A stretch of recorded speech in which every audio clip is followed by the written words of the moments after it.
She was only 12 when she learned her world was about to go silent forever. And all she wanted was to hear Taylor Swift. Georgia Hope was born too early, her tiny body fighting to stay alive in the quiet corners of an Australian NICU, surrounded by wires and beeping machines. Her parents watched, praying she'd survive just one more night, and she did. But as Georgia grew, there was something different about the way she responded to the world. She didn't flinch at loud noises, she didn't turn when someone called her name. Doctors eventually gave it a name: bilateral inner ear loss. A progressive kind of hearing loss, the kind that doesn't get better. The kind that only gets worse. By the time she was 10, Georgia was wearing hearing aids. She never complained. She smiled, laughed, sang. She fell in love with music, Taylor Swift especially. While other kids danced to the beat, Georgia listened closely, memorizing lyrics like they were treasures she had to protect. But nothing could prepare her for what the doctors told her next. Her hearing was deteriorating rapidly. No one could say when or how soon, but it was coming. She would go completely deaf. Georgia sat still, staring at the floor. Then she whispered, the only thing on her mind: I won't be able to hear Taylor Swift sing anymore. That wasn't just a thought, that was her heartbreak. That was her fear. She didn't cry that day. But something inside her changed, because she knew a countdown had begun. Georgia had always been the quieter twin. Gentle, patient, with a soft voice, and an even softer heart. But her sister, Chloe, was her opposite in all the right ways. Fierce, protective, loud, when Georgia couldn't be. They were more than sisters. They were reflections of each other's strength. When Chloe heard what the doctors said, she didn't ask questions. She didn't break down. She looked at her sister and made a silent promise. If she's going to lose her hearing, then I'll do everything I can before that day comes. Chloe knew how much Taylor Swift meant to Georgia.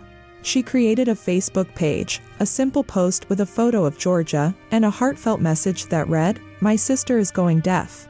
And her biggest dream is to hear Taylor Swift live before that happens. I care for my sister a lot, and I just want to do this one special thing for her." She didn't expect much.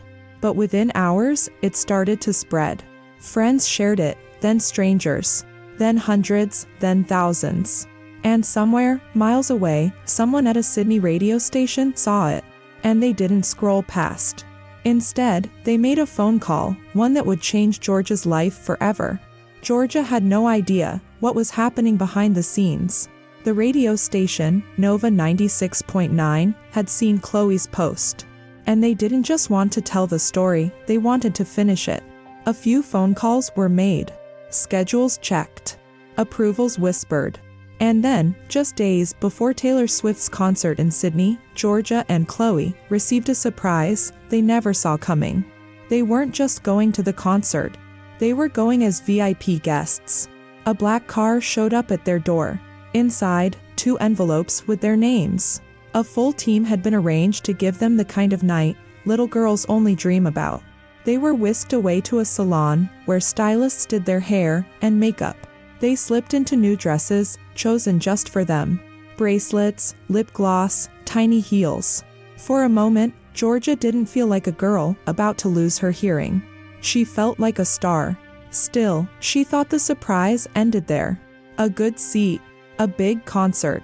A perfect goodbye. But Chloe knew something Georgia didn't. There was one more moment waiting. One that no one had dared to hope for. As the limo pulled up to the venue, a woman with a headset met them at the gate. She leaned in and whispered, "Follow me. Someone very special wants to meet you."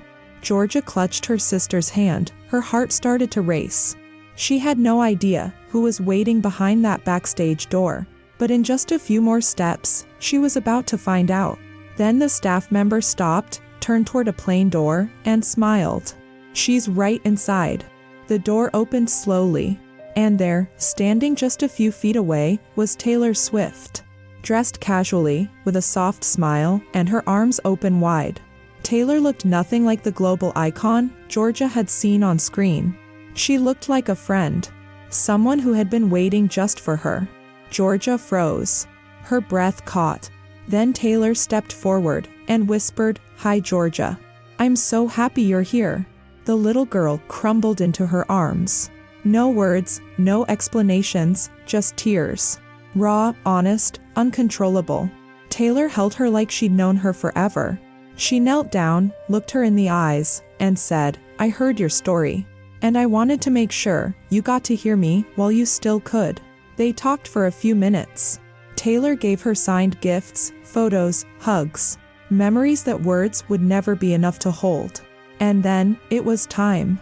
Georgia took her seat, front row. The lights dimmed, the music started.